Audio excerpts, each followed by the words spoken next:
교통체증을 줄이기 위해선 도로의 수를 늘리면 될까요? 단순하게 생각하면 좋은 생각이지만 실제로는 그렇지 않습니다. 지난 10년간 서울시는 고가도로 철거를 진행하고 있습니다.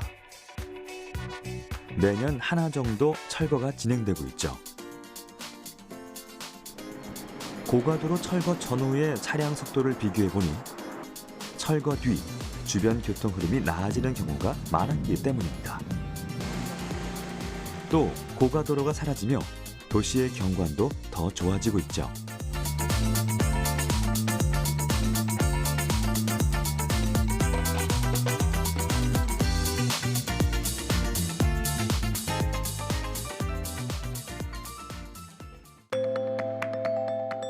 그렇다면 도시에서 이렇게 도로 다이어트를 하는 이유는 무엇일까요?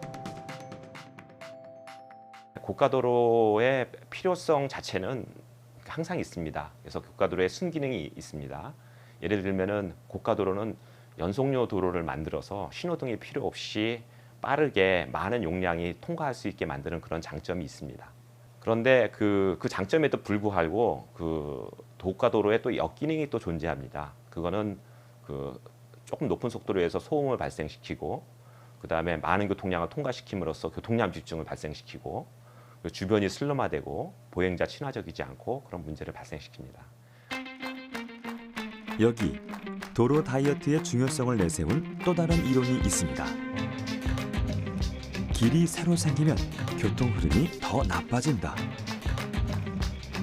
독일의 수학자 디트리히 브라헤스가 주장한 역설인데요. 빠른 길이 새로 생기면 운전자들이 그 길로 몰리기 때문에 교통체증이 더 심해진다는 거죠. 이 아이러니한 상황을 브라헤스의 역설이라 부릅니다. 실제 우리가 뭐 그런 무슨 이론을 떠나서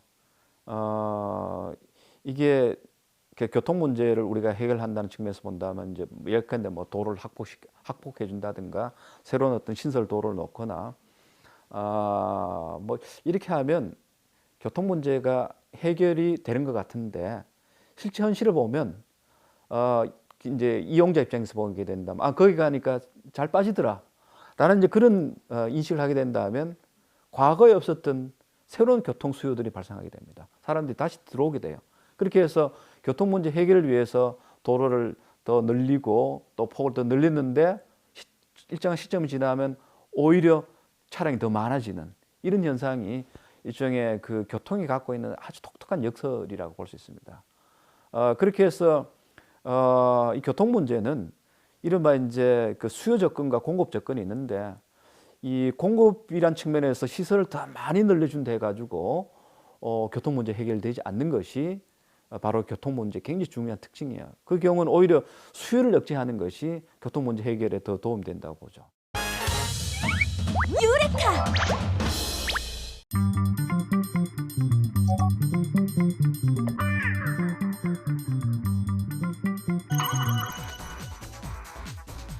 사람들이 에너지를 가장 많이 소모하는 곳이 어딜까요? 열심히 칼로리를 태워버리려는 사람들이 가득한 이곳. 이곳에서도 우리는 에너지를 수확할 수 있답니다. 사람들이 운동을 하고 밥을 먹고 걸어가는 그런 일상적인 움직임 속에 바로 운동 에너지가 있죠. 하지만 이 운동 에너지는 여태 그냥 쓰고 버리기만 했지 모으진 못했습니다. 이렇게 버려지던 에너지들을 수확해서 사용 가능한 전기 에너지로 변환할 수 있다는 사실 알고 계셨나요?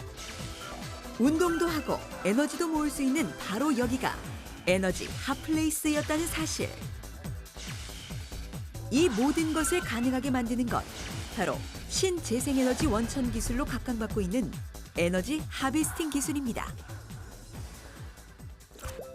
에너지 하베스팅이 어떻게 생겨난 건지 궁금하시죠? 과학자들은 고갈되고 있는 화석연료를 대신할 에너지원을 찾는 연구를 수행함과 동시에 에너지 하베스팅이라는 기술에 주목하고 있습니다. 에너지 하베스팅이란 기술은 에너지원을 사용하지 않고 일상생활 바로 그 안에서 에너지를 생산하는 기술을 말합니다.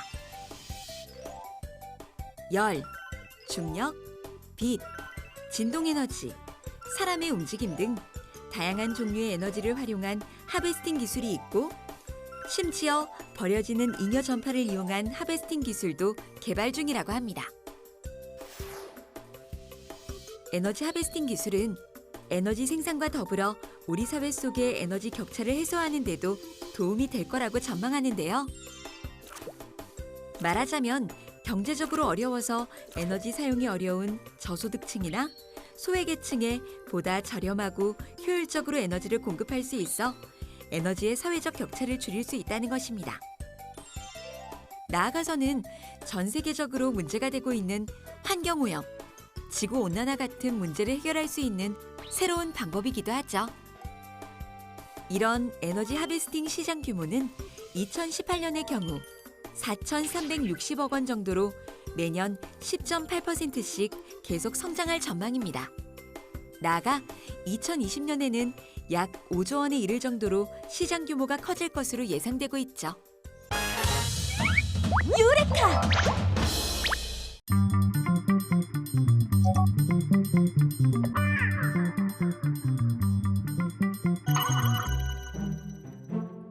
여러분 앞에 다양한 색깔의 드레스를 입은 여성들이 있습니다. 이 중에서 어떤 여성에게 가장 눈길이 갈까요? 아마도 많은 사람들이 빨간색 드레스에 시선을 뺏길 겁니다. 이는 빨간색이 여성을 더욱 매력적으로 보이게 하기 때문이죠.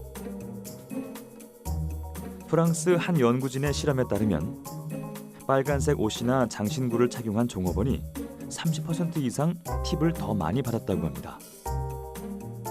그럼 우리는 왜 빨간색에 눈길이 더 가는 걸까요? 인류학자들은 인류가 가장 먼저 인식한 색이 빨간색일 거라고 추측합니다. 자연 속에서 가장 강렬하고 인상 깊은 색이기 때문이죠. 빨강은 세계에서 가장 오래된 색의 이름입니다. 고대인들은 붉은색이 질병과 화를 막아주고 주술적인 힘을 가졌다고 믿었습니다. 컬러라는 어원 속에 붉은색이란 의미가 포함되어 있는 것도 이런 이유 때문이죠. 빨간색 효과는 진화론적 관점에서도 설명됩니다. 암컷 원숭이나 침팬지들은 배란기가 되면 에스트로겐 수치가 높아지며 얼굴과 엉덩이가 빨개지는데요. 수컷은 이를 유혹의 신호로 받아들이죠. 사랑의 상징물인 하트도 빨간색입니다. 욕망과 매혹, 그리고 권력의 색인 빨강. 어찌 보면 인간이 빨간색에 매혹당하는 것은 생물학적으로 아주 자연스러운 결과가 아닐까요? 사람이 빨간색을 왜 이렇게 잘 인지하고 멀리서도 빨간색을 잘 확인할 수 있도록 진화가 되었는가 하는 데에서는 이제 생존에 대한 문제가 많이 진화론자들에 의해서 언급이 되고 있습니다. 인간에게는 특히 빨간색이 중요했다. 왜냐하면 잘 익은 과일들이 빨간색이었고 또 상대방이 나에 대해서 호감을 가진다고 느낄 때 얼굴이 좀 불그스름해진다라든지 목덜미가 불그스름해지는 그런 사회적인 신호를 교환하는 데 있어서 빨간색이 굉장히 중요했고 또 위험을 알리는 혈액이라든지 이런 것이 또 빨간색이었기 때문에 우리가 빨간색을 다른 색상에 비해서 먼저 재빨리 인지한다. 이러한 진화론적인 근거가 있고요. 유레카!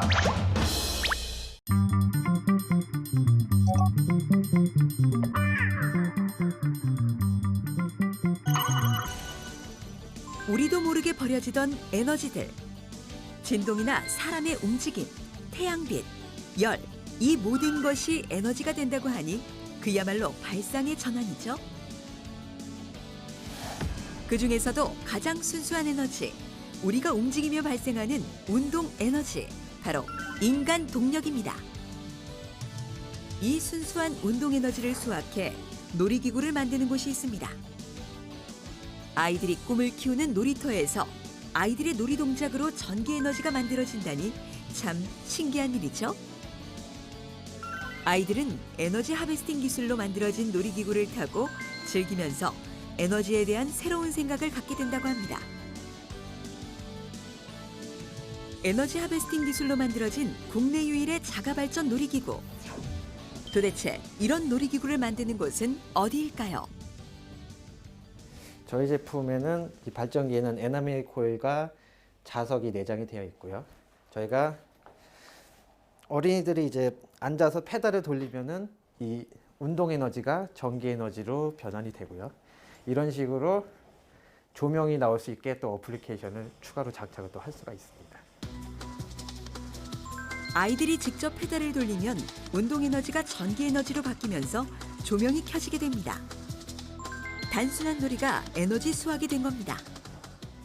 사실 놀이 자체가 이제 그 움직이는 것 자체도 이제 에너지라고 보잖아요. 그래서 그런 운동 에너지를 이 놀이기구에 좀 접목을 시키면 어떨까 싶어서 저희가 이제 이런 제품을 좀 개발하게 되었습니다. 에너지를 수확하는 놀이기구라 그런지 그 모양도 좀 독특합니다. 아이들이 가장 좋아하는 놀이기구인 바로 자전거를 만들고 있는 중이라는데요. 요리조리 아무리 살펴봐도 일반적으로 우리가 아는 자전거와는 좀 다른데요. 페달을 밟으면 앞으로 가는 것이 아니라 위아래로 움직이는 시소가 되고 또 그네가 되는 놀이기구라고 하는데 도대체 어떻게 작동이 되는 건지 궁금하네요. 이 시소 같은 경우에는 기본적으로 2명이 타야지 동작이 되고요. 요 페달을 돌리게 되면은 이 안에 이제 발전기가 내장이 되어 있고요. 여기서 나오는 전기가 이쪽 모터로 전달이 되게 됩니다. 그래서 이 모터에서 전달이 되면은 요 원판 크랭크가 이제 시소 운동을 하게 되는 것이죠. 아이들의 상상력을 자극하는 다양한 모습에 에너지까지 모을 수 있다니 정말 독창적인 놀이기구입니다. 게다가 아이들이 놀면서 만드는 에너지 양도 의외로 상당하다고 합니다. 만약 12명이 자전거 놀이기구를 타면 시간당 1.2kW의 전기가 발생하는데 이 정도의 전기라면 3개의 교실에서 컴퓨터와 전등을 사용할 수 있는 양이라고 합니다. 자가발전 놀이기구의 그 페달링에 따라서 사실 좀 전기량은 좀 다소 좀 차이가 있긴 한데요. 한 사람이 약 한 70에서 한 100와트 정도의 전기를 생산하게 됩니다. 자, 이렇게 생산된 전기로 뭘 할 수 있을까요? 자가발전 자전거 놀이기구를 1시간 정도 탔을 경우 컴퓨터 30분, TV는 1시간 정도 사용 가능한 전기가 만들어질 수 있도록 설계되었다고 합니다. 놀면서 전기를 만들다니 버리는 것 하나 없는 에너지의 기적입니다. 요즘에 사실 친환경 에너지라고 많이 좀 화두가 되지 않습니까? 근데 실질적으로 이제 우리 아이들 같은 경우는 이제 전기를 아끼고 그런 부분들이 사실 좀 많이 부족한 게 좀 있는 걸로 제가 생각이 좀 듭니다. 그래서 그런 에너지 운동을 통해서 약간이나마 전기에 대한 좀 소중함을 좀 일깨우고 좀 교육적인 부분으로 우리 제품 좀 이용해 줬으면 하는 바람이 있습니다.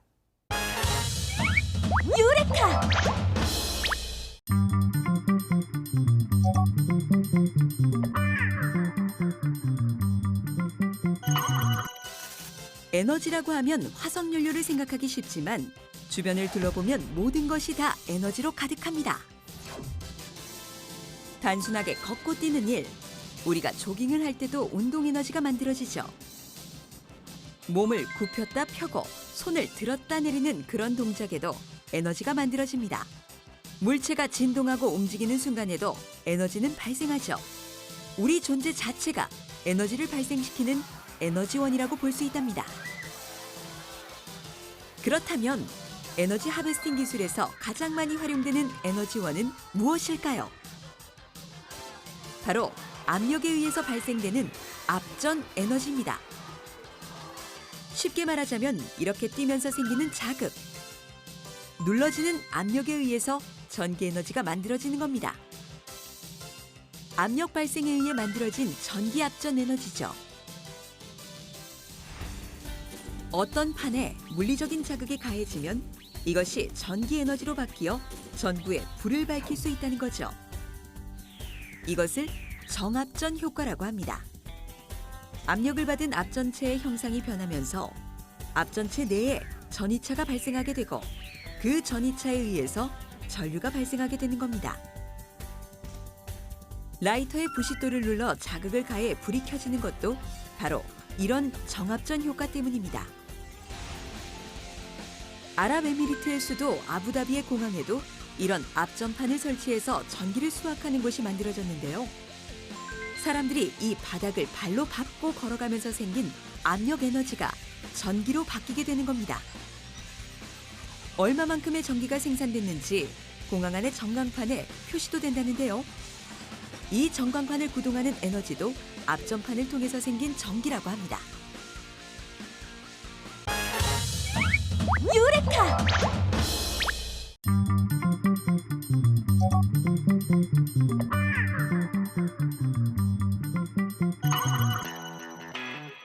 도로 다이어트란 말 그대로 도로의 불필요한 부분을 줄여 효율성과 안전성을 높이는 겁니다. 보행 환경이 쾌적하고 안전하게 바뀌며 교통사고가 줄고 도시 경관을 아름답게 바꾸죠. 그리고 세계 곳곳에서 그 성공 사례를 어렵지 않게 만날 수 있습니다. 도로를 줄이는 대신 보도를 넓히고 문화 공간으로 변신. 삭막한 도심 거리에 활기를 더합니다. 고가도로 철거 후에도 얼마 동안 그러한 그 교통체증은 지속이 됐고요. 대신에 그 운전자들이 그 교통 그 정보를 이용해 가지고 우회하는 그러한 그 판단을 했고요. 그럼으로써 교통량 집중이 그 분산이 된 거죠. 자동차라는 것은 속도를 상징하는 것이기 때문에 자동차 쉽게 다닌다는 것은 단순하게 뭐 자동차 중심이 아니라 우리 일상의 모든 그 삶이 자동차 속도에 맞춰서 살아가는 그런 것으로 바뀐다는 겁니다. 그만큼 피곤하죠. 움직임이 많아야 되고 속도가 높여야 되고 장거리 이동해야 되고 그러려면 그에 걸맞는 일상생활이 다 그 종되다 보면 그만큼 우리의 그 도시의 삶이 피곤해져요.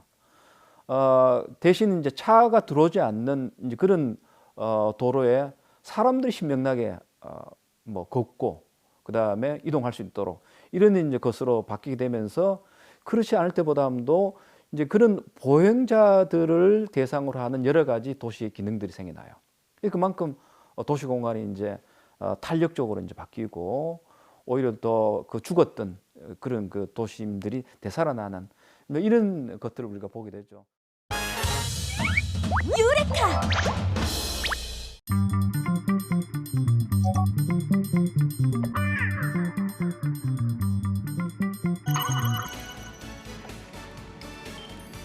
에너지 하베스팅은 스스로 움직여 전기를 생산한다는 면에서 4차 산업혁명의 중요한 핵심 기술이기도 합니다. 이곳은 화학을 이용해 여러 산업에 활용 가능한 다양한 신소재를 개발하는 연구소인데요. 이곳에서는 배터리를 충전하지 않고도 웨어러블 전자기기 등을 작동시킬 수 있는 이른바 자가발전 기술을 개발하고 있습니다. 실험에 열중하는 연구원분들의 모습 보이시죠? 궁금한데요. 도대체 어떤 핫한 신소재를 개발한 건지 좀 알려주시면 안 될까요? 요즘에 에너지 하베스팅 분야 기술에 대한 연구가 많이 활발하게 진행되고 있는데요. 그 중에서도 인체의 운동 에너지, 이제 버려지는 에너지, 일상생활에서 버려지는 에너지를 어떻게 하면 효율적으로 전기 에너지로 변환해서 웨어러블 기기의 주 에너지원으로서 활용할 수 있을까라는 그런 고민에서 시작된 연구라고 생각하시면 좋을 것 같고요. 그 중에서도 유연한 발전 소재를 만들기 위해서는 이런 앞전 소재가 유연하게 만들 수 있을 거라는 그 가능성을 검토를 하였고, 그걸 통해서 기초를 통해서 저희가 유연 앞전 발전 소재를 개발할 수 있었습니다. 여기는 앞전 소자를 저희가 측정하는 그런 공간이고요. 저희가 개발된 소자를 보시면 구부렸다가 펴졌다가 구부려졌다가 펴졌다 하면서 전기적인 특성이 발현이 되고 그것을 통해서 저희가 에너지가 발생을 했다는 것을 확인할 수 있습니다. 구부려졌다 펴졌다 이렇게 움직이는 사이에 규칙적으로 전기 에너지가 발생하네요. 요거 물건인데요. 이 소재가 우리가 입는 옷에 부착되거나 옷감의 재료가 된다면 입고 움직이는 사이에 자동으로 에너지가 만들어지겠군요. 움직이거나 휘어지면 스스로 전기를 생산할 수 있는 성능이 뛰어난 새로운 앞전 소재의 등장입니다. 연구팀은 세라믹 나노 입자와 고분자 물질을 화학적으로 단단하게 결합하는 기술을 개발했습니다. 앞전 특성을 띠는 세라믹 나노 입자에 화학 작용기를 붙여주고 이 작용기에 잘 붙을 수 있는 유연한 고분자 물질을 개발한 겁니다. 덕분에 더욱 유연한 움직임이 가능해졌죠. 저희가 개발한 이 소자를 실제로 인체에 적용을 하게 되면 다음과 같이 팔꿈치에 붙일 수 있게 되고 이 신소재가 일상생활에서 움직였을 때 운동 에너지가 이 전기 에너지로 변환을 할 수 있습니다. 우리가 보는 SF 영화 속에서 빠질 수 없는 단골 아이템들은 바로 웨어러블 기기들이죠. 입거나 신고 있으면 무선으로 자동 연결되어 기록되고 관리되는 이런 웨어러블 기기들은 4차 산업혁명의 중심에 있는 기기들이죠. 이 웨어러블 기기들은 기본적으로 가볍고 무한대로 구동되어야 하는데 그러기 위해서는 에너지 하베스팅 기술이 필수적이라고 합니다. 4차 산업혁명에서 필수적인 웨어러블 기기와 사물 인터넷의 센서 네트워크를 구축하기 위해서는 자가 전원용 솔루션이 필요하게 됩니다. 그래서 그런 자가 전원을 공급할 수 있는 에너지의 발생 소재를 개발하는 것이 가장 중요한 핵심 기술이라고 할 수 있습니다. 그래서 본 연구에서 개발된 이 신소재가 그런 4차 산업혁명의 필수적인 기기에 응용될 수 있을 것으로 예상하고 있습니다.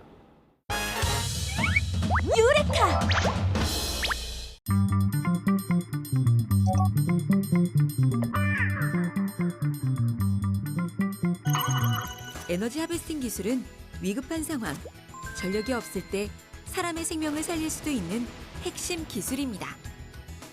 바로 버려지는 에너지를 활용해 자가 발전이 가능하기 때문이죠.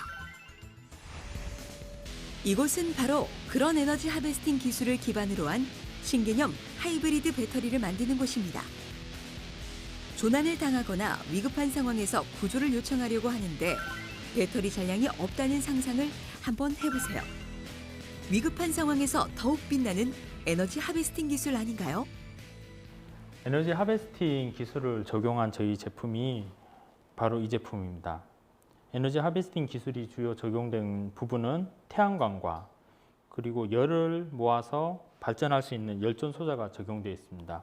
그리고 기존의 전원도 같이 쓸 수 있고요. 아하! 태양광과 열 에너지를 전기 에너지로 변환시켜주는 배터리군요.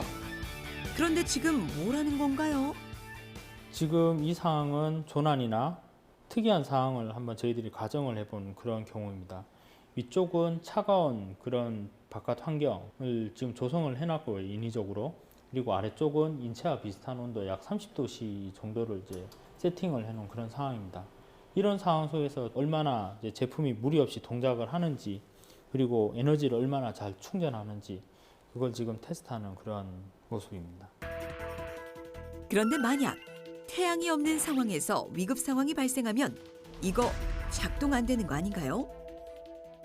지금 저희들이 태양광도 같이 사용을 하고 있지만 태양광이 없는 야간 상황이나 동굴 같은 특수한 상황 속에서 체온 혹은 또 기타 모닥불이나 그런 열원밖에 없는 상황 속에서 그런 열원을 가지고 전기 에너지를 발생할 때는 반드시 필요한 게 열전 소자이기도 합니다. 열전 효과는 쉽게 이야기하자면 온도차에 의해 특정 물질에 전류가 생기는 걸 이야기하는데요. 물체의 온도가 생길 때 온도가 높은 쪽은 운동 에너지를 갖게 되어 온도가 낮은 쪽으로 이동해 전류가 생기는 현상을 열전 효과라고 합니다. 이쪽이 차가운 면, 그러니까 열을 발산하는 면이고 이쪽이 이제 열을 받는 면입니다. 즉 이런 상황 속에서 열을 한번 가해 보도록 하겠습니다. 자, 어떤 상황이 생길까요? 아하!